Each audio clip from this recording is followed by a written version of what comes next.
ನೀವೆಲ್ಲರೂ ಬೇರೆ ಬೇರೆ ರೀತಿ ದೇಹದ ಸಮಸ್ಯೆಗಾಗಿ ಇಲ್ಲಿ ಬಂದಿರೋದು ಅಲ್ವಾ. ಆದ್ರೆ ಈ ದೇಹದ ಸಮಸ್ಯೆಗಳಿಗೆ ಕಾರಣ ದೇಹದಲ್ಲಷ್ಟೇ ಇರೋದಿಲ್ಲ. ಗೊತ್ತಾಗ್ತಿದ್ಯಾ? ಇಲ್ಲ, ಗೊತ್ತಾಗ್ತಿಲ್ಲ. ಇನ್ ಮುಂದೆ ಗೊತ್ತಾಗುತ್ತೆ. ಯಾಕೆ? ಅರೆ ನಂಗೆ ಇಲ್ಲಿ ಕೈ ನೋವು, ಇವ್ರು ನೋಡಿದ್ರೆ ಕೈಯಲ್ಲಿ ನೋವಿಲ್ಲ ಅಂತಾರೆ, ಅಥವಾ ಕೈಯಲ್ಲಿ ಆ ಕಾರಣಗಳು ಕೈಯಲ್ಲಿ ಇಲ್ಲ ಅಂತ ಹೇಳ್ತಿದ್ದಾರೆ. ಇದು ಹೇಗಪ್ಪ? ಕಾಲ್ ಮಂಡಿ ನೋವಾಗ್ತಿದೆ, ಆದ್ರೆ ಆ ನೋವಿಗೆ ಕಾರಣ ಬರೀ ಮಂಡಿಯಲ್ಲಿ ಮಾತ್ರ ಇಲ್ಲ ಅಂತ ಅಂದ್ರೆ ಅದರ ಅರ್ಥ ಏನು? ನಿಮ್ಮೆಲ್ಲರ ಅಸ್ತಿತ್ವಕ್ಕೆ 5 ಬೇರೆ ಬೇರೆ ಲೇಯರ್ಸ್ಗಳಿರತ್ತೆ. ಈಗ ಇದು ನಿಮ್ಮ ಆತ್ಮ, ಆಯ್ತಾ? ಸೊ ನಿಮ್ಮ ಆತ್ಮಕ್ಕೆ ತಾಗಿ ಒಂದು ಪುಟ್ಟ ಕೋಶ ಇದೆ, ಇದು ಆನಂದ. ಆನಂದಮಯ ಕೋಶ ಆತ್ಮಕ್ಕೆ ತೀರಾ ಹತ್ತಿರದಲ್ಲಿರುವಂಥದ್ದು, ಹಾಗೆ ದೇಹದಿಂದ ತುಂಬಾ ದೂರದಲ್ಲಿರುವಂಥದ್ದು. ಹಾಗಾಗಿ ನಿಮ್ಮ ದೇಹಕ್ಕೆ ಈ ಆನಂದವನ್ನ ಗಳಿಸ್ಬೇಕಂದಾಗ ಬೇರೆ ಏನಾದ್ರೂ ಕಾರಣ ಬೇಕು. ಈಗ ನಾನ್ ನಿಮ್ಗೆ ಯಾವಾಗ ನಿಮಗ್ ತುಂಬಾ ಖುಷಿ ಆಗತ್ತೆ ಅಂತ ಕೇಳಿದ್ರೆ, ಕೆಲವರು ಫುಡ್ ಹೆಸರು ಹೇಳ್ಬೋದು, ಕೆಲವರು ವ್ಯಕ್ತಿಗಳ ಹೆಸರು ಹೇಳ್ಬೋದು, ಕೆಲವೊಂದು ಯಾವ್ದಾದ್ರು ಸನ್ನಿವೇಶ ಹೇಳ್ಬೋದು, ಕೆಲವರು ಯಾವ್ದಾದ್ರು ಜಾಬ್ ಪೊಸಿಷನ್ ಹೇಳ್ಬೋದು, ಅಥವಾ ಕೆಲವರು ಮಾರ್ಕ್ಸ್ ಹೇಳ್ಬೋದು.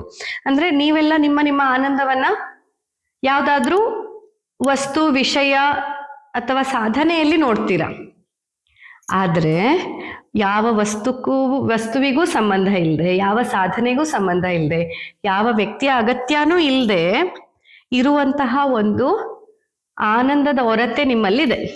ಆದ್ರೆ ಹೇಗೆ ಬಾವಿಯ ನೀರಿನ ಹೊರತೆ ಆಳದಲ್ಲಿ ಇರ್ತದಲ್ವಾ, ಮೇಲಿರ್ತದ? ಇಲ್ಲ ಅಲ್ವಾ. ಆಳದಲ್ಲಿ ಬಾವಿಯ ನೀರಿನ ಹೊರತೆ ಇರೋ ಹಾಗೆ ನಿಮ್ಮ ಕೋಶಗಳಲ್ಲಿ ಒಳಗೆ, ಇದು ಆತ್ಮ ಅಂತ ನೀವು ತಗೊಳ್ಳೋದಾದ್ರೆ, ಆತ್ಮಕ್ಕೆ ಹತ್ತಿರದಲ್ಲಿ ಆಳದಲ್ಲಿ ನಿಮ್ಗೆ ಆನಂದ ಇದೆ. ಇದನ್ನ ಆನಂದಮಯ ಕೋಶ ಅಂತ ಹೇಳ್ತೀವಿ. ಈ ಆನಂದ ಅನ್ನುವಂಥದ್ದು ಸಂತೋಷ ಅಲ್ಲ. ಸಂತೋಷಕ್ಕೂ ಆನಂದಕ್ಕೂ ವ್ಯತ್ಯಾಸ ಇದೆ. ಸಂತೋಷ ಅಂದ್ರೆ ಈ ಕ್ಷಣಕ್ಕೆ ಇರುವಂಥದ್ದು. ಈಗ ನನ್ನ ಮಗುವಿಗೆ ಒಂದು ಆಟಿಕೆ ಸಾಮಾನು ಕೊಡಿಸಿದೆ, ಸಂತೋಷವಾಯ್ತು, ಆನಂದ ಅಲ್ಲ ಅದು, ಸಂತೋಷ. ನಿಮ್ಗೊಂದು ಈಗ ರ್ಯಾಂಕ್ ಬರ್ಬೇಕಿತ್ತು, ನೀವು ರ್ಯಾಂಕ್ ಬಂದ್ರಿ, ಆಗ ಅದು ಆನಂದ ಅಲ್ಲ, ಅದೇನದು? ಸಂತೋಷ. ಸಂತೋಷ ಅಂದ್ರೆ ಅಲೆಗಳಿದ್ದ ಹಾಗೆ ಬಂದು ಹೋಗುವಂಥದ್ದು. ಈಗ ಅದೇ ರ್ಯಾಂಕ್ ಬಂದ ವ್ಯಕ್ತಿಗೆ ಮರುದಿನ ಬೆಳಿಗ್ಗೆ ಏನಾದ್ರು ಅಮ್ಮ ಪಾರ್ಟಿಗೆ ಹೋಗೋದು ಬೇಡ ಅಂತಂದ್ರೆ ಆ ಸಂತೋಷ ಮಾಯ ಆಯ್ತು. ಅಂದ್ರೆ ಆ ಸಂತೋಷ ಖಾಯಂ ಆಗಿರೋ ಸಂತೋಷ ಅಲ್ಲ, ಆಗ ಬಂದು ಹೀಗೆ ಹೋಗುವಂಥದ್ದು ಸಂತೋಷಗಳು. ಅಥವಾ ನಿಮ್ಗೆ ಈಗೊಂದು ಕಷ್ಟಪಟ್ಟು ಓದಿರ್ತೀರಾ, CA ಕ್ಲಿಯರ್ ಆಗ್ಬೇಕು, ಒಂದು ಸೇರ್ಬೇಕಂತ. CA ಕ್ಲಿಯರ್ ಆಯ್ತು, ಒಂದು ನಿಮ್ಗೆ ಇಷ್ಟ ಇದ್ದ ಕಂಪನಿ ನೀವು ಜಾಯಿನ್ ಆದ್ರಿ, ನಿಮ್ಮ ವರ್ಕ್ ಸ್ಟಾರ್ಟ್ ಮಾಡಿದ್ರಿ. ಮರುದಿನ ಬಂದು ಕ್ಲೈಂಟ್ ಏನಾದ್ರು ಬೈದ್ಬಿಟ್ರೆ, ಏನೋ ವಿಷಯದಲ್ಲಿ, ಕೆಲಸದ ವಿಷಯದಲ್ಲಿ ಬೈಗಳ ತಿನ್ನೋ ಪರಿಸ್ಥಿತಿ ಬಂದ್ರೆ ಬೇಜಾರಾಯ್ತು. ಅಂದ್ರೆ ಅಲ್ಲಿಗೆ ಆ CA ಆಗ್ಬೇಕಂತ ಅಂದ್ಕೊಂಡಂತಹ ಸಂತೋಷ ಏನಿದೆ ಆ ಕ್ಷಣಕ್ಕದು ಮರ್ತೋಯ್ತು. ಯಾಕಂತಂದ್ರೆ ಅಲ್ಲಿ ಆ ಕ್ಷಣಕ್ಕೆ ಸಿಕ್ಕಂತಹ ಖುಷಿ ಅದು ಸಂತೋಷ. ಆನಂದ ಅನ್ನುವಂಥದ್ದು ಹೇಗೆ ಅಂತಂದ್ರೆ, ಇದು ಆನಂದಮಯ ಕೋಶದ ಒಳಗಿರುವಂಥದ್ದು ಸದಾ ಇರುವ ಹೊರತೆ. ನಿಮ್ಗೆ ಅದೇನು ಸಿಗದೆ ಇರ್ಲಿ, ಹೊರಗಡೆಯಿಂದ ನಿಮ್ಗೆ ಅವಮಾನ ಆಗ್ಲಿ, ಸನ್ಮಾನ ಆಗ್ಲಿ, ಖುಷಿ ಆಗ್ಲಿ, ಬೇಜಾರಾಗ್ಲಿ, ನೀವು ಎಕ್ಸಾಮಲ್ಲಿ ಪಾಸ್ ಆಗ್ಲಿ, ಫೇಲ್ ಆಗ್ಲಿ, ಆಫೀಸಲ್ಲಿ ನಿಮ್ಗೆ ಪ್ರಮೋಷನ್ ಸಿಗದೆ ಇರ್ಲಿ, ಎಲ್ಲಾ ಕಂಡೀಷನ್ ಅಲ್ಲೂ ಇದೊಂದು ಇರುತ್ತೆ ಒಳಗೆ. ಆದ್ರೆ ಸದ್ಯಕ್ಕೆ ಏನಾಗಿದೆ, ಅದು ತಿಜೋರಿಲಿಟ್ಟು ಲಾಕ್ ಹಾಕಿದ ಹಾಗೆ ನಿಮ್ಗೆ ಏನಾಗಿದೆ, ನಿಮ್ಮ ಫೀಲಿಗೆ ಬರ್ತಾ ಇಲ್ಲ, ಅದು ನಿಮಗ್ ಗೊತ್ತಾಗ್ತಿಲ್ಲ. ಹಿಂಗೂ ಒಂದ್ ಇರ್ತದ ಅಂದ್ರೆ ಆಶ್ಚರ್ಯ ಅನಿಸ್ತಿರ್ಬೋದಲ್ವಾ? ಅದ್ ಹೆಂಗ್ ಸಾಧ್ಯ? ಈಗ ಹೊರಗಡೆಯಿಂದ ನಂಗೊಂದ್ ಕಡೆ ಅವಮಾನ ಆಗ್ತಿದ್ರೆ ನೀವು ಹೇಳ್ತಿದ್ದೀರಾ ಒಳಗಡೆಯಿಂದ ಆನಂದದ ಚಿಲುಮೆ ಇದೆ, ಒಂದು ಹೊರತೆ ಇದೆ ಅಂತ ಹೇಳ್ತಿದ್ದೀರಾ. ಅದ್ ಹೇಗೆ ಸಾಧ್ಯ ಅಂತ ಅನ್ನಿಸ್ತಾ ಇರಬಹುದು, ಆದ್ರೆ ಸಾಧ್ಯ ಇದೆ. ಇದು ಆನಂದಮಯ ಕೋಶ ನಿಮ್ಮದೇ ಒಳಗೆ, ಎಲ್ಲರ ಒಳಗೂ ನಿಮ್ಮೊಳಗೂ ಇದೊಂದು ಇದೆ, ಆಯ್ತಾ? ತದನಂತರ ಬರುವಂಥದ್ದು ಜ್ಞಾನಮಯ ಕೋಶ, ಒಂದು ಜ್ಞಾನ, ಆಯ್ತಾ? ಈ ಜ್ಞಾನ ಅನ್ನುವಂಥದ್ದು ಯಾವ ಜ್ಞಾನ? ಇದು ನಮ್ಮ ಪರೀಕ್ಷೆಯಲ್ಲಿ ಬರೆಯುವಂತಹ ABCDಯೋ ಕ್ವಾಲಿಫಿಕೇಶನ್ ಅಲ್ಲ. ಈ ಜ್ಞಾನ ಅನ್ನುವಂಥದ್ದು, ಅರಿವು ಅನ್ನುವಂಥದ್ದು ಬದುಕಿನ ನಮ್ಮ ವಾಸ್ತವತೆಯ ಜ್ಞಾನ. ನಾನು ಅನ್ನುವಂಥದ್ದು ಬರೀ ದೇಹ ಮಾತ್ರ ಅಲ್ಲ, ನಾನು ಅನ್ನುವಂಥದ್ದು ಈ ಆತ್ಮದ ಬೇರೆ ಬೇರೆ ಭಾಗಗಳಾಗಿ ಈ ದೇಹ, ಮನಸ್ಸು ಎಲ್ಲವೂ ಇದೆ ಅಂತ ತಿಳಿದುಕೊಳ್ಳುವಂಥದ್ದೇನಿದೆ ಅಲ್ಲ, ಜ್ಞಾನ. ಆತ್ಮದ ಹತ್ತಿರ ಹೋಗ್ಲಿಕ್ಕೆ ನಾವು ಈ ಜ್ಞಾನವನ್ನ ಪಡ್ಕೊಳ್ಳೇಬೇಕು. ಜ್ಞಾನಮಯ ಕೋಶದ ಸಹಾಯ ಇಲ್ಲದೆ ನಾವು ಆತ್ಮಜ್ಞಾನವನ್ನ ಪಡ್ಕೊಳಕ್ಕಾಗಲ್ಲ. ಅಥವಾ ಈಗ ಹೇಳೋದಾದ್ರೆ, ಅದೇ ಈಗ ನಾನು ಉದಾಹರಣೆ ಕೊಟ್ಟ ಹಾಗೆ, ಈಗ ಇವತ್ತು ನಾನು ರ್ಯಾಂಕ್ ತಗೊಂಡೆ, I am the happiest girl in the world ಅಂತ ಅಂದ್ಕೊಂಡೆ, ಮರುದಿನ ಯಾವ್ದೋ ಚಿಕ್ಕ ವಿಷಯಕ್ಕೆ ಅಮ್ಮ ಫೋನ್ ಹಿಡಿದ ತಕ್ಷಣ, ಇಡೀ ದಿನ ಮೊಬೈಲ್ ಅಂತ ಹೇಳಿದ ತಕ್ಷಣ ನಾನು ಬೇಜಾರಾಯ್ತು ಅಂದಾಗ ಆ ಕ್ಷಣದಲ್ಲಿ ನನ್ಗೆ ಜ್ಞಾನದಲ್ಲಿ ಇರ್ಲಿ, ಬೈದ್ರೆ ಏನಾಯ್ತು, ಸದ್ಯಕ್ಕಂತೂ ಎಷ್ಟು ದೊಡ್ಡ ಸಾಧನೆ ಮಾಡಿದ್ದೀನಿ, ರ್ಯಾಂಕ್ ಬಂದಿದ್ದೀನಿ, ಅಮ್ಮನೂ ಅಷ್ಟೇ ನನ್ನ ಮೇಲಿನ ಕಾಳಜಿಯಿಂದ ಹೇಳ್ತಾಳೆ ಅನ್ನೋ ಜ್ಞಾನ ಆ ಕ್ಷಣಕ್ಕೆ ನಿಮ್ಗೆ ನೆನಪಾದ್ರೆ ಏನಾಗತ್ತೆ, ನೋವಿನಿಂದ ಹೊರ ಬರ್ತೀರಾ, ಹೌದಾ ಅಲ್ವಾ? ಆ ಕ್ಷಣಕ್ಕೆ ನಿಮ್ಗೆ ಅದ್ ನೆನಪಾದ್ರೆ, ಅಥವಾ ಈಗ ನೀವು ಒಂದು ರೆಪ್ಯೂಟೆಡ್ ಕಂಪನಿಗೆ ಹೋಗ್ಬೇಕು ಅನ್ಕೊಂಡಿದ್ರಿ, ಹೋದ್ರಿ, ಒಂದು ಹೈಯೆಸ್ಟ್ ಪೋಸ್ಟ್ ನಿಮ್ಗೆ ಬೇಕಾಗಿತ್ತು, ಸಿಕ್ತು, ಅಥವಾ CA ಕ್ಲಿಯರ್ ಮಾಡ್ಬೇಕು ಅನ್ಕೊಂಡಿದ್ರಿ, ಮಾಡ್ಕೊಂಡ್ರಿ, ಅಥವಾ ವಾಟ್ ಎವರ್ ಅಂಥದನ್ನ ಮಾಡಿ ಒಂದು ಹೈಯೆಸ್ಟ್ ಪೊಸಿಷನ್ಗೆ ಹೋದಾಗ ದ ವೆರಿ ನೆಕ್ಸ್ಟ್ ಡೇ ಯಾವುದೋ ಒಂದು ಕ್ಲೈಂಟ್ ಜೊತೆ ಸ್ವಲ್ಪ ಭಿನ್ನಾಭಿಪ್ರಾಯ ಬಂದ್ರೆ, ಸ್ವಲ್ಪ ಇರಿಸು ಮುರುಸಾಗುವಂತಹ ಮಾತುಗಳ ವಾದ ವಿವಾದಗಳಾದಾಗ ಬೇಜಾರಾಗತ್ತೆ ಅಂತ ಅಂದೆ. ಬಟ್ ಅದೇ ಕ್ಷಣಕ್ಕೆ ಇಷ್ಟು ದೊಡ್ಡ ಸ್ಥಾನದಲ್ಲಿ ಇದ್ಮೇಲೆ ಇಂಥ ಇರಿಸು ಮುರುಸುಗಳು ಕಾಮನ್, ಇಂಥ ಭಿನ್ನಾಭಿಪ್ರಾಯಗಳು ಬರ್ತಾ ಹೋಗ್ತಾ ಇರ್ತದೆ, ಇನ್ ಮುಂದೆ ನಾನು ಇದಕ್ಕೆ ಯೂಸ್ ಟು ಆಗ್ಬೇಕು, ಯಾಕಂತಂದ್ರೆ ಹೀಗೆ ಇಂಥದೆಲ್ಲ ಅನುಭವಗಳು ಬರ್ದೆ ನಾನು ಕಲಿಯೋದು ಹೇಗೆ ಮುಂದೆ, ಮತ್ತೆ ಇಷ್ಟು ದೊಡ್ಡ ಸ್ಥಾನ ನಾನು ಬಯಸಿದ್ದೇನೆ ಅಂದ್ಮೇಲೆ ಅದಕ್ಕನುಗುಣವಾದಂತಹ ಎಲ್ಲ ವಾದ ವಿವಾದಗಳು, ಭಿನ್ನಾಭಿಪ್ರಾಯಗಳು ಅಲ್ವಾ, ಇದನ್ನೆಲ್ಲ ನಾನು ಎದುರಿಸ್ಲೇಬೇಕು, ಇನ್ನು ಮುಂದೆ ಇದು ಜೀವನದಲ್ಲಿ ಇಂಥದ್ದು ಇದ್ದೇ ಇರ್ತದೆ ಅಂತ ಆ ಕ್ಷಣಕ್ಕೆ ನಿಮ್ಗೆ ನೆನಪಾದ್ರೆ ನಿಮ್ಗೆ ಅದನ್ನ ಹ್ಯಾಂಡಲ್ ಮಾಡ್ಲಿಕ್ಕೆ ಈಸಿ ಆಗ್ತದಲ್ವಾ? ಆದ್ರೆ ಆ ಕ್ಷಣಕ್ಕೆ ನಿಮ್ಗೆ ಅದ್ ನೆನಪಾಗೋದಿಲ್ಲ, ಬಿಕಾಸ್ ಜ್ಞಾನಮಯ ಕೋಶ ಆಕ್ಟಿವ್ ಮಾಡ್ಕೊಂಡಿರೋದಿಲ್ಲ ನೀವು. ನಿಮ್ಮ ಜ್ಞಾನಮಯ ಕೋಶವನ್ನ ಸುಪ್ತವಾದ, ಈ ಸರಸ್ವತಿ ನದಿ ಹೇಳ್ತಾರಲ್ಲ ಗುಪ್ತಗಾಮಿನಿಯಾಗಿ ಹರಿತಿದೆ ಅಂದ ಹಾಗೆ, ನಿಮ್ಮೊಳಗಿನ ಜ್ಞಾನಮಯ ಕೋಶವನ್ನ ನೀವೇನ್ ಮಾಡ್ಕೊಂಡ್ ಬಿಟ್ಟಿರ್ತೀರಾ, ಸುಪ್ತವಾಗಿ ಇಟ್ಕೊಂಡಿರ್ತೀರ. ಹಾಗಾಗಿ ನಿಮ್ಗೆ ಆ ಕ್ಷಣಕ್ಕೆ ಅದು ಗೊತ್ತಾಗಲ್ಲ, ನೀವು ಅದ್ರ ಬದಲು ಛೇ ಎಂತ ಅವ್ರು ಹಂಗಂದ್ರು, ಇವ್ರು ಹಿಂಗಂದ್ರು, ಅದಾಯ್ತು ಇದಾಯ್ತು, ನಾನು ಇಷ್ಟು ಕಷ್ಟಪಟ್ಟಿದ್ದೆ, ನಾನು ಹಂಗ್ ಮಾಡಿದ್ದೆ, ಹಿಂಗ್ ಮಾಡಿದೆ, ಆದ್ರೂ ಇವ್ರು ನನ್ಗೆ ಹೀಗಂದ್ಬಿಟ್ರು, ಏನೇನೋ ಒಂದಿಷ್ಟು ಬೇಡದಿದ್ದಷ್ಟು ಕಾಂಪ್ಲಿಕೇಶನ್ಸ್ ಅನ್ನ ನೀವು ಕ್ರಿಯೇಟ್ ಮಾಡ್ಕೊಳ್ಳೋದು. ಬಟ್ ಆ ಕ್ಷಣಕ್ಕೆ ನಿಮ್ಗೇನಾದ್ರೂ ನಿಮ್ಮ ಜ್ಞಾನಮಯ ಕೋಶ ನಿಜವಾದ ವಾಸ್ತವದ ಅರಿವನ್ನ ನಿಮ್ಗೆ ಹೇಳಿದ್ರೆ, ಇಂಥದೆಲ್ಲ ಮಾಮೂಲಿ ಇನ್ ಬರುತ್ತೆ ಅನ್ನೋದು ನಿಮ್ ಮನ್ಸಿಗೊಮ್ಮೆ ಗೊತ್ತಾದ್ರೆ ಅವ್ರು ಕಿರ್ಚಾಡ್ತಿರ್ತಾರೆ, ಅವಾಗ ಆಯ್ತು ಸರ್ ಇದೇನೀಗ ಮಾಡ್ಕೊಟ್ರೆ ಆಯ್ತಲ್ಲ, ಆಗ್ಬಿಡುತ್ತೆ, ನೀವು ಬೇಜಾರ್ ಮಾಡ್ಕೋಬೇಡಿ ಅಂತ ಹೇಳಿ ನೀವು ಅಷ್ಟು ಕೂಲಾಗಿ ಹೇಳಿದ ತಕ್ಷಣ ಅಲ್ಲಿ ವಿಷಯವೇ ಮುಕ್ತಿ ಆಗ್ಬಿಡುತ್ತೆ. ಆದ್ರೆ ನೀವು ಹಂಗ್ ಮಾಡಿರೋದಿಲ್ಲ, ಆ ಕ್ಷಣಕ್ಕೆ ಈ ಜ್ಞಾನಮಯ ಕೋಶ ಕಂಟ್ರೋಲ್ ತಪ್ಪಿರತ್ತೆ, ಅದು ಕೆಲಸ ಮಾಡಿರಲ್ಲ. ನೀವು ನಿಮ್ಮ ಬರೀ ಭಾವನೆಗಳಿಂದ ಮಾತಾಡ್ತಿರ್ತೀರ. ಒಮ್ಮೆ ಯೋಚನೆ ಮಾಡಿ, ಎಲ್ಲೇ ನಿಮ್ಗೆ ಈಗ ರೀಸೆಂಟ್ ಆಗಿ ಇಲ್ಲಿ ಬರೋ ಮೊದಲು ಆದಂತ ಯಾವುದೇ ಒಂದು ಭಿನ್ನಾಭಿಪ್ರಾಯವನ್ನ ನೆನಪಿಸ್ಕೊಳ್ಳಿ. ಅದು ಮನೆಯಲ್ಲಿ ಗಂಡ ಹೆಂಡತಿ ಮಧ್ಯೆ ಆಗಿದ್ದಿರ್ಬೋದು, ಮಕ್ಕಳ ಜೊತೆ ಆಗಿದ್ದಿರ್ಬೋದು, ಶಾಲೆಯಲ್ಲಿ ಆಗಿದ್ದಾಗಿರ್ಬೋದು, ಅಥವಾ ನಿಮ್ಮ ಆಫೀಸಲ್ಲಿ ಏನಾದ್ರೂ ಒಂದು ಭಿನ್ನಾಭಿಪ್ರಾಯವನ್ನ ನೆನಪು ಮಾಡ್ಕೊಳ್ಳಿ. ಆ ಭಿನ್ನಾಭಿಪ್ರಾಯವನ್ನ ಹ್ಯಾಂಡಲ್ ಮಾಡುವಾಗ ನೀವು ನಿಜಕ್ಕೂ ನಿಮ್ಮ ಜ್ಞಾನವನ್ನ ಉಪಯೋಗಿಸಿ ಹ್ಯಾಂಡಲ್ ಮಾಡಿದ್ರೋ, ಭಾವನೆಯನ್ನ ಉಪಯೋಗಿಸಿ ಮಾಡಿದ್ರೋ? ಭಾವನೆಯನ್ನೇ ಉಪಯೋಗಿಸಿ ಮಾಡಿರ್ತೀರ. ಆ ಕ್ಷಣಕ್ಕೆ ನಿಮಗ್ ಬೇಜಾರಾಯ್ತಾ, ಖುಷಿ ಆಯ್ತಾ ಅನ್ನೋ ಭಾವನೆಯನ್ನ ಉಪಯೋಗಿಸಿ ನೀವಲ್ಲಿ ಮಾತುಕತೆಯನ್ನ, ವಾದ ವಿವಾದವನ್ನ ಮಾಡಿರ್ತೀರೇ ಹೊರತಾಗಿ ವಾಸ್ತವವಾದ ಇಮ್ಯಾಜಿನ್ ಮಾಡ್ಕೊಳ್ಳಿ. ಆ ಕ್ಷಣದಲ್ಲಿ ಮಗಳೇನೋ ಹೇಳಿರ್ತಾಳೆ, ಅಮ್ಮಂಗ್ ಸಿಟ್ಟು ಬಂದಿರ್ತದೆ, ಅಮ್ಮ ಏನೋ ಹೇಳಿರ್ತಾಳೆ, ಮಗಳಿಗೆ ಸಿಟ್ಟು ಬಂದಿರ್ತದೆ. ಆ ಕ್ಷಣದಲ್ಲಿ ಅಮ್ಮ ಈ ದೇಹ ನಾವಲ್ಲ, ಈ ಮನಸ್ಸು ನಾವಲ್ಲ, ನಾವೆಲ್ಲ ಆತ್ಮ ಅಂತ ನೆನಪಾಗ್ತದ ನಿಮ್ಗೆ? ಇಲ್ಲ ಅಲ್ಲ. ಆ ಕ್ಷಣಕ್ಕೆ ಏನಿದ್ರು ಭಾವನೆಗಳ ರೋಷಾವೇಶ ಮಾತ್ರ ಇದಾಗತ್ತೆ. ಸೊ ಆ ಮನಸ್ಸಿನ ಭಾವನೆಗಳು ಅನ್ನೋದು ನಮ್ಮ ಇನ್ನೊಂದು ಲೇಯರ್, ಆತ್ಮದಿಂದ ಇನ್ನೊಂಚೂರು ದೂರ ಇರೋದು. ಹಾಗಾಗಿ ಎಷ್ಟು ನೀವು ಭಾವನೆಗಳ ಈ ಏರಿಳಿತಕ್ಕೆ ಒಳಗಾಗ್ತಿರೋ ಅಷ್ಟು ನೀವು ಆತ್ಮದಿಂದ ದೂರ ತಳ್ತಿರತ್ತೆ. ಭಾವನೆಯ ಕೆಲಸ ಏನಂತಂದ್ರೆ ಇದು ನಿಮ್ಮನ್ನ ಹೊರಮುಖವಾಗಿ ತಳ್ತಾ ಇರತ್ತೆ. ಆ ಭಾವನೆಗಳ ಅಲೆಯನ್ನ ದಾಟಿ ಒಳಗ್ ಹೋದಾಗ ಆತ್ಮಜ್ಞಾನದ ಹತ್ರ ಹೋಗತ್ತೆ. ಸೊ ನೀವ್ ಯಾವಾಗ ಈಗ ಸದ್ಯಕ್ಕೆ ಹೇಳಿದಾಗ ನಿಮ್ಗೆ ಅದೆಲ್ಲ ಅರ್ಥ ಆಗ್ತದೆ. ಯಾಕೆ ಅಂತಂದ್ರೆ ಈಗ ಸದ್ಯಕ್ಕೆ ಈ ಕ್ಷಣದಲ್ಲಿ ನೀವ್ ಯಾವ್ದು ಭಾವನೆಗಳ ಏರಿಳಿತದ ಸ್ಥಿತಿಯಲ್ಲಿ ಇಲ್ಲ. ಹಾಗಾಗಿ ನಿಮ್ಗೆ ಇದನ್ನ ದಾಟಿ ಓ ಹೌದಲ್ವಾ ಹೀಗೆ ಆ ಕ್ಷಣಕ್ಕೆ ಬಹುಶಃ ಅರ್ಥ ಆದ್ರೆ ನೋಡಿ. ಈಗ ಇಮ್ಯಾಜಿನ್ ಮಾಡ್ಕೊಳ್ಳಿ, ಈಗ ಅಮ್ಮನ ಮೇಲೆ ತುಂಬಾ ಕೋಪ ಬಂದಿದೆ, ನೀವು ಕಿರ್ಚಾಡ್ತಾ ಇದ್ದೀರಾ. ಬಟ್ ಅದೇ ಕ್ಷಣಕ್ಕೆ ಅಮ್ಮ ನಿನ್ನಗೆ ಜನ್ಮ ಕೊಟ್ಟಿದ್ದಾಳೆ, ಎಷ್ಟು ಕಷ್ಟಪಟ್ಟಿದ್ದಾಳೆ, ಯಾವ್ಯಾವ್ದೋ ವಿಷಯದಲ್ಲಿ ನೀನ್ ತಪ್ಪು ಮಾಡಿದಾಗ್ಲೂ ಅಮ್ಮ ನಿಂಗೆ ಸಪೋರ್ಟ್ ಮಾಡಿದಾಳೆ, ಅಥವಾ ನಿನಗಾಗಿ ಅಮ್ಮ ಎಷ್ಟು ಸ್ಯಾಕ್ರಿಫೈಸ್ ಮಾಡಿದಾಳೆ ಅನ್ನುವಂಥ ಒಂದು ಜ್ಞಾನ ಒಂದ್ 10 ಸೆಕೆಂಡ್ ಮಧ್ಯದಲ್ಲಿ ನಾನ್ ನಿಮ್ಗೆ ಈಗ ಹೇಳಿದಾಗ ತಕ್ಷಣದಲ್ಲಿ ಸಿನಾರಿಯೋ ಚೇಂಜ್ ಆಗಿ ಬಿಡ್ತದೆ ಅಲ್ವಾ? ಹೌದಲ್ವಾ? ನಿಮ್ಗೆ ಏನಾದ್ರೂ ಯಾವ್ದಾದ್ರು ಒಂದು ಕಾರಣದಿಂದ ಆ ಕ್ಷಣಕ್ಕೆ ಒಂದು ಜ್ಞಾನ ಅಲ್ಲಿ ಆಕ್ಟಿವ್ ಆಗ್ಬಿಟ್ರೆ, ಈ ಜ್ಞಾನಮಯ ಕೋಶ ಆಕ್ಟಿವ್ ಆದ ತಕ್ಷಣ ಭಾವನೆಗಳೇನಾಗತ್ತೆ, ಶಾಂತವಾಗತ್ತೆ. ಆದ್ರೆ ಆ ಭಾವನೆಗಳು ತುಂಬಾ ಏರಿಳಿತ ಇದ್ದಾಗ ಅದು ಜ್ಞಾನಮಯ ಕೋಶಕ್ಕೆ ಒಳಗ್ ಹೋಗ್ಲಿಕ್ಕೆ ನಿಮ್ಮನ್ನ ಬಿಡೋದಿಲ್ಲ. ಹಾಗೆ ಒಳಗಿರುವ ಆನಂದವನ್ನ ನೋಡ್ಲಿಕ್ಕೂ ನಿಮ್ಗೆ ಏನಾಗತ್ತೆ, ಅದು ಬಿಡ್ತಾ ಇರೋದಿಲ್ಲ. ಸೊ ಅದರ ಹೊರಗಿರುವ ಈ ಕೋಶ ಏನಿದೆ ಇದು ಮನೋಮಯ ಕೋಶ. ಇದು ಮನಸ್ಸು ಹಾಗೂ ಮನಸ್ಸಿನ ಭಾವನೆಗಳು. ಎಲ್ಲ ಭಾವನೆಗಳು ಬಂತು ಇದರಲ್ಲಿ.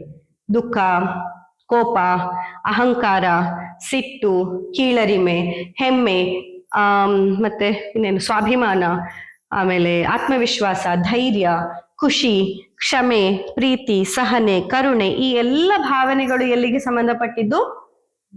ಮನಸ್ಸಿಗೆ. ಆಯ್ತಾ? ಅದರ ಹೊರಗಡೆ ಇನ್ನೊಂದು ಲೇಯರ್ ಇದೆ ನಿಮ್ದು. ಯಾವ್ದು ಹೇಳಿ? ಮನಸ್ಸಿನ ಹೊರಗಿರೋದು ಯಾವ್ದು? ಹಾ, ದೇಹ. ಆ ಮನಸ್ಸು ದೇಹದ ಮಧ್ಯೆ ಇನ್ನೊಂದಿದೆ. ಮನಸ್ಸು ಮತ್ತೆ ದೇಹದ ಮಧ್ಯೆ ಇನ್ನೊಂದಿದೆ. ಏನಿದೆ? ಬುದ್ಧಿ ಆಯ್ತಲ್ಲ, ಜ್ಞಾನದಲ್ಲಿ. ಮನಸ್ಸು ಮತ್ತೆ ದೇಹದ ಮಧ್ಯೆ ಪ್ರಾಣ ಚೈತನ್ಯ ಇದೆ. ಪ್ರಾಣ ಇದೇನಿದು? ಪ್ರಾಣಮಯ ಕೋಶ. ಈ ಪ್ರಾಣಮಯ ಕೋಶ ಅನ್ನುವಂಥದ್ದು ಎಲೆಕ್ಟ್ರಿಸಿಟಿ ಇದ್ದ ಹಾಗೆ. ಈಗ ನೋಡಿ, ಈಗ ಇಲ್ಲೊಂದು ಲೈಟ್ ಇದೆಯಲ್ಲ, ಈ ಲೈಟ್ ಅನ್ನುವಂಥದ್ದು ದೇಹ ಆದ್ರೆ ಇದರ ಹೊರಗಿರೋದು ದೇಹ, ಶರೀರ, ಅನ್ನಮಯ ಕೋಶ ಅಂತ ಹೇಳ್ತಾರೆ. ಇದರ ಅನ್ನದಿಂದ ಬೆಳೆಯುವಂಥದ್ದು, ನೀವು ತಿಂದ ಅನ್ನದಿಂದ ಅಕ್ಯುಮುಲೇಟ್ ಮಾಡಿರೋದು ದೇಹ.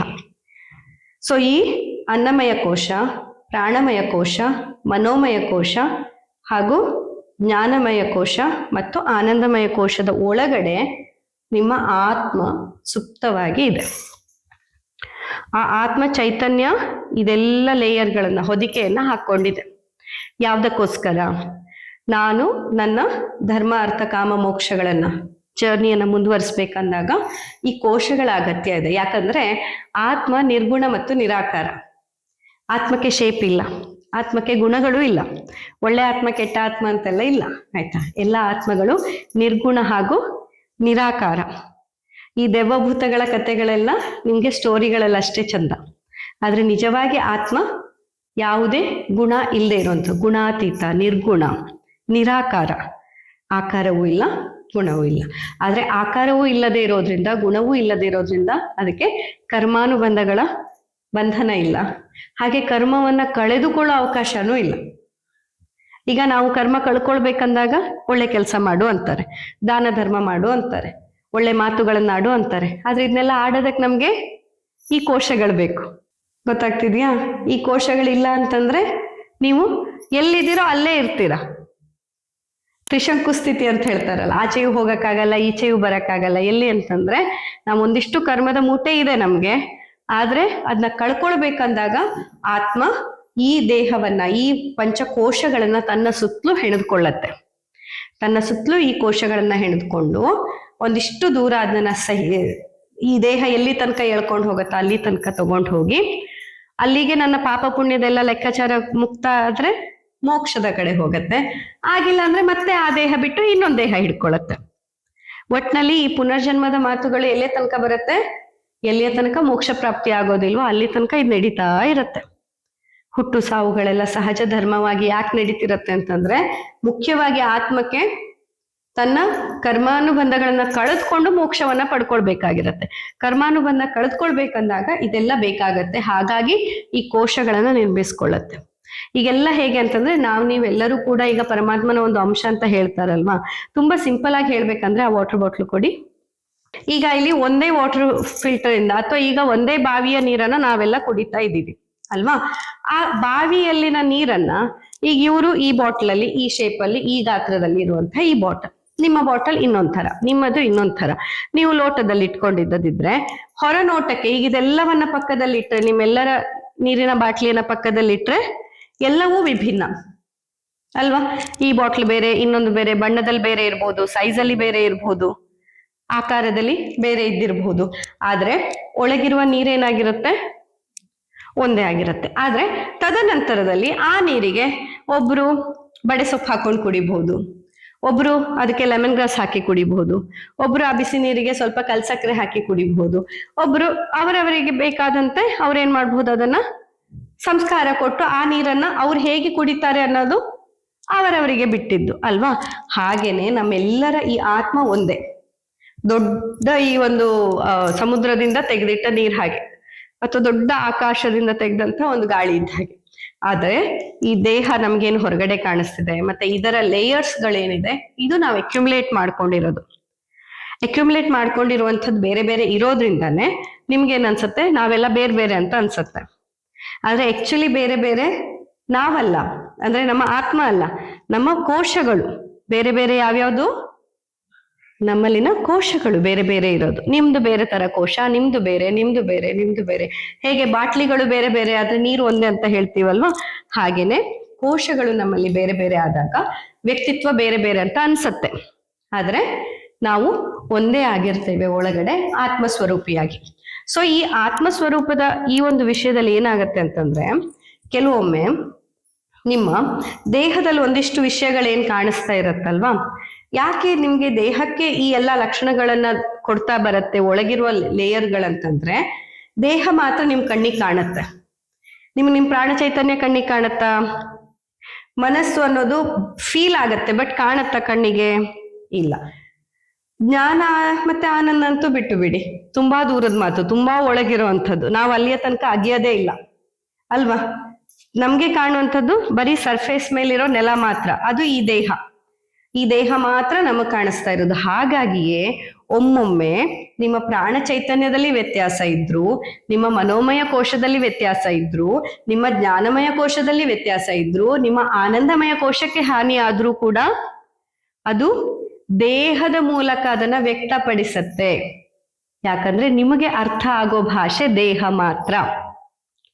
ದೇಹ ಬಿಟ್ಟು ಬೇರೆ ಭಾಷೆ ನಿಮ್ಗೆ ಗೊತ್ತಾಗೋದಿಲ್ಲ. ಹಾಗಾಗಿ ಅದೇನ್ ಮಾಡುತ್ತೆ, ದೇಹದಲ್ಲಿ ಬೇರೆ ಬೇರೆ ಲಕ್ಷಣವನ್ನ ಕೊಡುತ್ತೆ. ಉದಾಹರಣೆಗೆ, ಈಗ ಇಲ್ಲೊಂದು ದೀಪವನ್ನ ನಾವು ಹಚ್ಚಿಟ್ಟಿದೀವಿ, ದೀಪ ಉರಿತಾ ಇಲ್ಲ ಅಂತಂದಾಗ ಕೇವಲ ನಾನು ಬಲ್ಬ್ ರಿಪೇರಿ ಅಷ್ಟೇ ಮಾಡಿಸ್ತಾ ಇದ್ರೆ ಆಗ್ಬೋದಾ? ಯಾವಾಗ ಅದಾಗ್ಬೋದು? ಬಲ್ಬ್ ಹಾಳಾಗಿ ದೀಪ ಉರಿಯೋದಿದ್ರೆ ಮಾತ್ರ.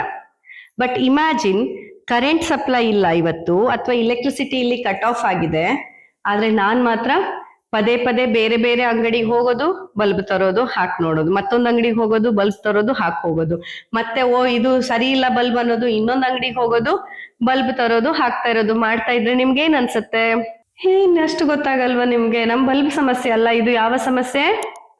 ಇಲೆಕ್ಟ್ರಿಸಿಟಿ ಸಮಸ್ಯೆ. ನೀವು ಆ ವಿದ್ಯುತ್ ಶಕ್ತಿಯನ್ನ ಎಲ್ಲಿ ತನಕ ಸರಿಪಡಿಸೋದಿಲ್ವೋ ಅಲ್ಲಿ ತನಕ ಈ ಬಲ್ಬು ಉರಿಯೋದಿಲ್ಲ. ಹಾಗೆ ನಿಮ್ಮ ದೇಹದಲ್ಲಿ ನಿಮ್ಗೆ ಏನಾಗ್ತಿರತ್ತೆ, ಒಂದೊಂದ್ಸತಿ ನಿಮಗೆ ಬಂದಂತಹ ಸಮಸ್ಯೆ ದೇಹಕ್ಕೆ ಸಂಬಂಧಪಟ್ಟಿರೋದೇ ಆಗಿರೋದಿಲ್ಲ. ನಿಮ್ಮ ಪ್ರಾಣ ಚೈತನ್ಯದ ವೇರಿಯೇಷನ್ಸ್, ಕರೆಂಟ್ ಒಳಗಡೆ ಶಾರ್ಟ್ ಸರ್ಕ್ಯೂಟ್ ಆಗ್ತಿರತ್ತೆ, ಆಗ ಬಲ್ಬ್ ಸುಟ್ಟೋಗತ್ತೆ. ನೀವು ಅಂಗಡಿಗೆ ಹೋಗಿ ಬೈತೀರಾ, ಎಂತ ಬಲ್ಬ್ ಕೊಟ್ಟಿದ್ದೆ ಮರೆ, 2 ದಿನಕ್ಕೆ ಹಾಳಾಗೋಯ್ತು, ಸರಿ ಇಲ್ಲ ನಿನ್ ಕೊಟ್ಟು ಬಲ್ಬ್ ಅಂತ ಹೇಳಿ ಹೊಸ ಬಲ್ಬ್ ತಗೊಂಡ್ಬರ್ತೀರಾ, ಅದು ಹಾಳಾಗತ್ತೆ. ಮತ್ ಹೋಗಿ ಬೈತೀರಾ, ಮತ್ತೊಂದ್ ಬಲ್ಬ್ ಕೊಡ್ತಾನ ಅವನು, ಇಲ್ಲ ಸರ್ ಹಂಗೆಲ್ಲ ಆಗಲ್ಲ ಅಂತ. ಮತ್ತು ಹೀಗೆ ದಿನ ದಿನ ಆಗ್ತಿದ್ರೆ ಮತ್ತೆ ದಿನ ದಿನ ಹೊಸ ಬಲ್ಬ್ ಕೊಡ್ತಾನ. ಬಂದ್ ಹೇಳ್ತಾನೆ, ಸರ್ ನಿಮ್ದು ಇದೇ ಕರೆಂಟ್ ಸಪ್ಲೈಯೇ ಸರಿ ಇಲ್ಲ, ಇದು ಸರಿ ಮಾಡ್ಕೊಳ್ದೆ ಸುಮ್ನೆ ನಮಗ್ ಬೈತಿದ್ದೀರಲ್ಲ ಅಂತಾನೆ. ಹಾಗೇನೆ ನಿಮ್ಗೆ ಒನ್ನೊಮ್ಮೆ ಅನ್ಸಿರ್ಬೋದು, ಚಿಕ್ಕ ಚಿಕ್ಕ ರೋಗಕ್ಕೂನು ಯಾವ ಡಾಕ್ಟರ್ ಹತ್ರ ಹೋದ್ರು ಎಷ್ಟು ಹೋದ್ರು ನಂಗೆ ಆರಾಮೇ ಆಗ್ತಿಲ್ಲ ಅಲ್ಲ, ನಾನು ಎಷ್ಟು ಡಯಟ್ ಮಾಡಿದೆ, ಎಷ್ಟು ಔಷಧಿ ತಗೊಂಡೆ, ಎಷ್ಟು ಟ್ರೀಟ್ಮೆಂಟ್ ತಗೊಂಡೆ, ಎಲ್ಲ ಮಾಡಿದೆ, ನನಗೆ ಆರಾಮೇ ಆಗ್ತಿಲ್ಲ ಅಂತ ನಿಮ್ಮೆಲ್ಲರಿಗೂ ಅನ್ಸಿರ್ಬೋದು ಒಂದ್ ಹಂತದಲ್ಲಿ ಅಲ್ವಾ. ಯಾಕೆ ಅನ್ಸಿರತ್ತೆ ಅಂದ್ರೆ, ಈ ಬಲ್ಬ್ ಹಾಗೆ ನಿಮ್ಮಲ್ಲಿ ಒಳಗಡೆಯ ಕೋಶ ಕ್ಲೆನ್ಸಿಂಗ್ ಆಗಿರೋದಿಲ್ಲ, ಅಂಡ್ ನೀವ್ ಅನ್ಕೋತಾ ಇರ್ತೀರಾ ಬಲ್ಬ್ ಹಾಳಾಗಿದೆ ಅಂತ. ಬಟ್ ಅಲ್ಲಿ ಕರೆಂಟ್ ಅಲ್ಲಿ ಶಾರ್ಟ್ ಸರ್ಕ್ಯೂಟ್ ಆಗೋದನ್ನ ಸರಿಪಡಿಸೋ ತನಕ ನಿಮ್ಗೆ ಇದು ಸರಿ ಹೋಗೋದಿಲ್ಲ. ಸೊ ಕೋಶ ಕ್ಲೆನ್ಸಿಂಗ್ ಅಲ್ಲಿ ಈ ಒಂದು ಪ್ರಾಣ ಚೈತನ್ಯವನ್ನ ಕೂಡ ಸರಿಪಡಿಸ್ಕೊಳ್ಬೇಕಾಗತ್ತೆ. ಆಯ್ತು, ಇಮ್ಯಾಜಿನ್ ಮಾಡ್ಕೊಳ್ಳಿ, ನಿಮ್ಮ ಕರೆಂಟ್ ಸಪ್ಲೈ ಕೂಡ ಕರೆಕ್ಟ್ ಇದೆ, ಬಲ್ಬ್ ಕೂಡ ಸರಿ ಇದೆ, ಆದ್ರೆ ಸ್ವಿಚ್ ಹಾಳಾಗ್ಬಿಟ್ಟಿದೆ. ಸ್ವಿಚ್ ಏನು ಆನ್ ಆಫ್ ಮಾಡ್ತೀರಲ್ಲ, ಅದ್ರ ಒಳಗಡೆ ಕನೆಕ್ಷನ್ ಇರುತ್ತೆ, ಸ್ವಿಚ್ ಹಾಳಾಗಿದೆ ಅಂತ ಇಟ್ಕೊಳ್ಳಿ. ಅವಾಗ ಇಷ್ಟು ದಿನ ಅವನ ಹತ್ರ ಹೋಗಿ ಜಗಳ ಆಡ್ತಿದ್ರಿ, ಆಮೇಲೆ ಅವ್ನ್ ಬಂದ ಕರೆಂಟ್ ಸರಿ ಮಾಡ್ಸಿ ಅಂದ, ಕರೆಂಟ್ ಅವನ್ನ ಕರ್ಸಿ ಕರೆಂಟ್ ಸರಿ ಮಾಡ್ಸಿದ್ರಿ, ಮತ್ತೆ ಮರುದಿನ ಬಲ್ಬ್ ಹಾಳಾಯ್ತು, ಬಲ್ಬ್ ಕೆಲಸ ಮಾಡ್ತಿಲ್ಲ.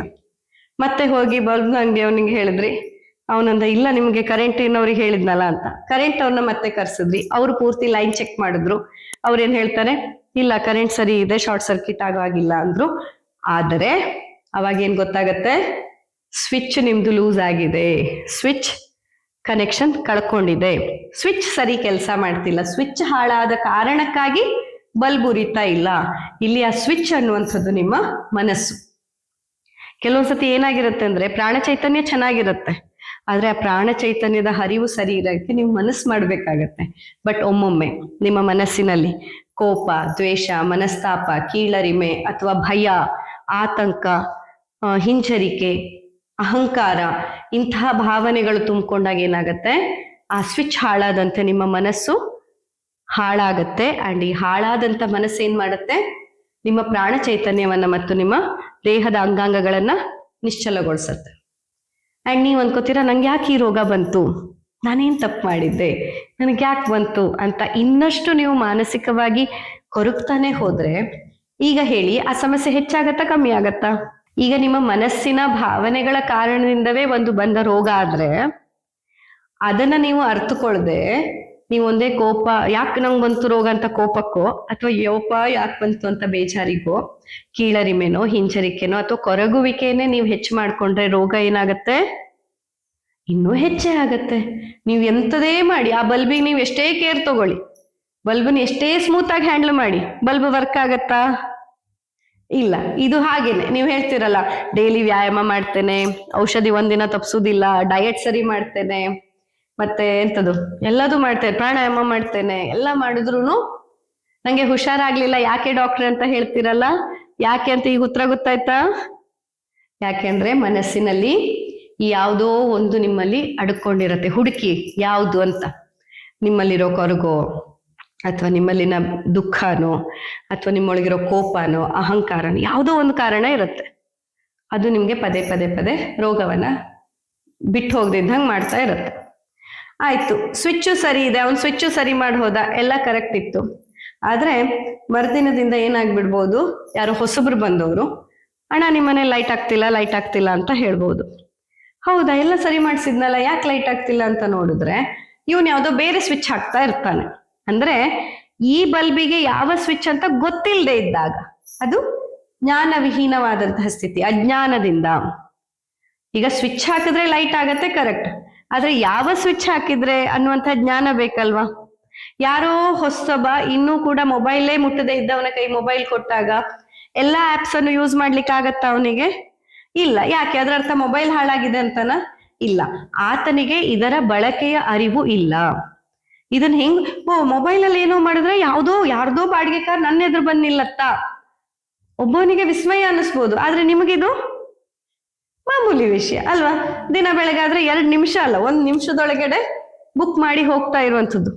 ನಾವಾದ್ರೆ ಎಲ್ಲೆಲ್ಲೋ ಹೋಗಿ ಆಟೋ ಅಂತ ಕರೆದು ಏನೋ ಮಾಡಿ ಬರುವಾಗ ಕೈಯಲ್ಲಿ ಒಂದು ಫೋನ್ ಅಂತ ಇಟ್ಕೊಂಡು ಏನೇನೋ ಹಿಂಗಿಂಗ್ ಮಾಡಿ 1 ನಿಮಿಷಕ್ಕೆ ಆಟೋ ಬಂದ್ ಎದುರು ನಿಲ್ಲತ್ತೆ, ಕೂತು ನಾನು ಹೋಗ್ತೀನಿ ನನ್ನ ಪಾಡಿಗೆ, ಯಾರೋ ಏನೋ ಎಂತ ಗೊತ್ತಿಲ್ಲ ಅವನ್ ಬಂದು ನನ್ನ ಎದುರು ನಿಲ್ತಾನೆ ಅಂತಂದ್ರೆ ಏನನ್ಸತ್ತೆ? ವಿಸ್ಮಯ ಅಂತ ಅನ್ಸತ್ತೆ. ಯಾರಿಗೆ?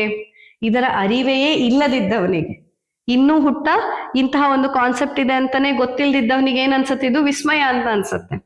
ಅಥವಾ ನೀವೇನಾದ್ರೂ ಅವನಿಗೆ ಅಮ್ಮ ಅಲ್ಲಿ ಕ್ಯಾಬ್ ಬುಕ್ ಮಾಡ್ಕೊಂಡು ಹೋಗ್ಬಿಡಂತ ಫೋನ್ ಇಟ್ರೆ, ಫೋನ್ ಹೇಗೂ ಕೈಯಲ್ಲಿ ಉಂಟು ಅಮ್ಮನ ಹತ್ರ, ಅಮ್ಮ ಮಾಡ್ತಾಳೆ ಅಂತ ಅನ್ಕೊಂಡ್ರೆ ನೀವು, ಅಮ್ಮ ಇನ್ನೂ ಆಂಡ್ರಾಯ್ಡ್ ಅನ್ನೇ ಫಸ್ಟ್ ಟೈಮ್ ಕೈಯಲ್ಲಿ ಹಿಡ್ದ ಅಮ್ಮ ಆಗಿದ್ದಿದ್ರೆ ಏನಾಗತ್ತೆ?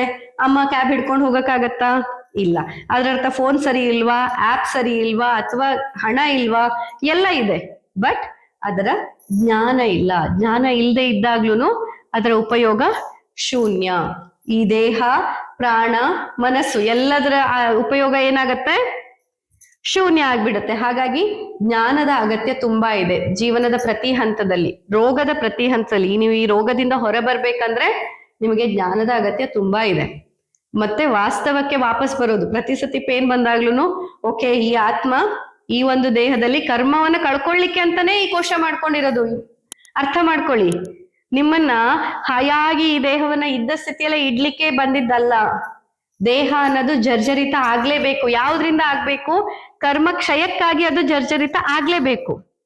ಕೆಲವರಿಗೆ BP ಇಂದ, ಕೆಲವರಿಗೆ ಶುಗರ್ ಇಂದ, ಕೆಲವರಿಗೆ ಥೈರಾಯ್ಡ್ ಇಂದ, ಕೆಲವರಿಗೆ ಅರ್ಥ್ರೈಟಿಸ್ ಇಂದ, ಕೆಲವರಿಗೆ ಕ್ಯಾನ್ಸರ್ ಇಂದ, ಒಬ್ಬೊಬ್ಬರಿಗೆ ಒಂದೊಂದು ರೀತಿ. ಆದರೆ ಈ ದೇಹ ಅನ್ನೋದು ಎಷ್ಟು ಜನ್ಮ ಇಟ್ರು ಹಾಳಾಗದೆ ಇರೋ ಡೈಮಂಡ್ ಅಲ್ಲ. ಈ ದೇಹದ ಮೂಲ ಗುಣವೇ ಜರ್ಜರಿತ ಆಗುವಂಥದ್ದು. ಅಂಡ್ ದೇಹ ಇಲ್ಲಿ ಬಂದಿರೋದೇ, ಈ ಆತ್ಮ ದೇಹವನ್ನ ತಗೊಂಡಿರೋದೇ ನಿಮ್ಮ ಕರ್ಮಕ್ಷಯ ಆಗೋದು. ಕರ್ಮಕ್ಷಯ ಆಗೋದು ಹೇಗೆ? ಅನುಭವಿಸಿಯೇ ಆಗ್ಬೇಕು. ಈಗ ಒಂದು ಜರ್ನಿ, ಲೈಫ್ ಜರ್ನಿ ಒಬ್ರಿಗೆಲ್ಲ ಆರಾಮದಲ್ಲಿ ಆಗ್ತಾ ಉಂಟು, ನಾನ್ ಮಾತ್ರ ಅಯ್ಯೋ ಇಷ್ಟೆಲ್ಲ ರೋಗ ಇಟ್ಕೊಂಡು ಇಷ್ಟು ಕಷ್ಟಪಟ್ಕೊಂಡು ಕೂರಕ್ಕಾಗಲ್ಲ, ನಿಲ್ಲಕ್ಕಾಗಲ್ಲ, ಇಷ್ಟು ಕಷ್ಟಪಟ್ಕೊಂಡು ನನ್ನ ಎಲ್ಲ ಜವಾಬ್ದಾರಿಯನ್ನು ನಿಭಾಯಿಸ್ತಿದ್ದೀನಿ ಅಂತಂದ್ರೆ ಅಲ್ಲಿ ಆಕ್ಚುಲ್ ಆಗಿ ಆತ್ಮದ ಜರ್ನಿಯಲ್ಲಿ ಅವ್ರು ತುಂಬಾ ಫಾಸ್ಟ್ ಹೋಗ್ತಿದ್ದಾರೆ. ಯಾಕೆ ಹೇಳಿ? ಕರ್ಮ ಬೇಗ ಬೇಗ ಕಳ್ಕೊಳ್ತಿದ್ದಾರೆ. ನಾನು ಆರಾಮಾಗಿದ್ದೀನಿ, ನಂಗೆ ಏನು ತೊಂದರೆ ಇಲ್ಲ, ಅಪ್ಪ ಚೆನ್ನಾಗಿದ್ದಾರೆ, ಅಮ್ಮ ಚೆನ್ನಾಗಿದ್ದಾರೆ, ಕರಿಯರ್ ಚೆನ್ನಾಗಿದೆ, ಮಕ್ಕಳಿದ್ದಾರೆ, ಎಲ್ಲ ನನ್ನ ಜೀವನದಲ್ಲಿ ಸಮಸ್ಯೆನೇ ಇಲ್ಲ ಅನ್ನುವಂಥರ ಆತ್ಮದ ಜರ್ನಿ ಆಕ್ಚುಲಿ ಏನಾಗ್ತುಂಟು? ನಿಧಾನ ಆಗ್ತುಂಟು. ಯಾಕಂದ್ರೆ ಆತ್ಮದ ಜರ್ನಿ ಕಳಿಯೋದು ಯಾವಾಗ? ನೀವು ಆ ಕಷ್ಟ ನೋವು ಏನೇನ್ ನಿಮ್ಮ ಹೋದ ಜನ್ಮದೆಲ್ಲ ಕಟ್ಕೊಂಡ್ ಬಂದಿದ್ದಿದೆ ಅದೆಲ್ಲ ಅನುಭವಿಸಿ, ರೋಗದ ರೂಪದಲ್ಲೋ ಅವಮಾನದ ರೂಪದಲ್ಲೋ ಕಷ್ಟದ ರೂಪದಲ್ಲೋ ಅದನ್ನ ಅನುಭವಿಸಿಯೇ ಅದು ಖಾಲಿ ಆಗ್ಬೇಕು.